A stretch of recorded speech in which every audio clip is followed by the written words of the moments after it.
रवी जर चांगला असेल हा. आणि त्याला रवी रेषा चांगली असेल तर हा. ती व्यक्ती कलाकार म्हणून उदयाला येते ओके. किंवा व्यापारी म्हणून उदयाला येते. ओके. गुरु जर चांगला असेल तर गुरुचं बोट ज्यावेळेला चांगलं राहतं किंवा त्याला आध्यात्मिक मध्ये गुरुवलय आला असेल किंवा इथं असा त्रिकोण तयार झाला असेल तर त्याला इंट्युशन पॉवर चांगली येते. मग त्यांनी पौराहित्य किंवा एनी काइंड ऑफ ऍस्ट्रॉलॉजी ह्याच्यामध्ये जाऊ शकतात. मंगळाचा उंचवटा चांगला असेल, शुक्राचा उंचवटा चांगला असेल तर त्यांना सौंदर्यकारक वस्तूंचा धंदा, ह्याच्यामध्ये ladies medicine, jewellery, stationery, cutlery, garment, beauty parlour ह्यात जाऊ शकतात.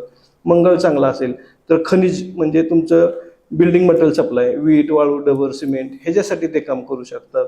ओके. आणि मस्तक रेषा, धनरेषा ह्यांना त्रिकोण तयार झाला असेल तर ती व्यक्ती कॅम्प्युटर, IT, इलेक्ट्रिकल, इलेक्ट्रॉनिक्स ह्याच्यामध्ये मास्टर होते. नेपच्यूनवरनं धनरेषा ज्यावेळेला येते किंवा नेपच्यूनवरनं व्यवसाय रेषा येते त्यावेळेला ती व्यक्ती आध्यात्मिक क्षेत्राशी काम करते. मग काही लोक आपण बघतो की धार्मिक संस्था टाकतात, त्याच्यातनं ते मोठे होतात. बरोबर. त्या पद्धतीने आपल्याला ते कळू शकतं किंवा त्या पद्धतीचं गायडन्स आपण त्यांना देऊ शकतो.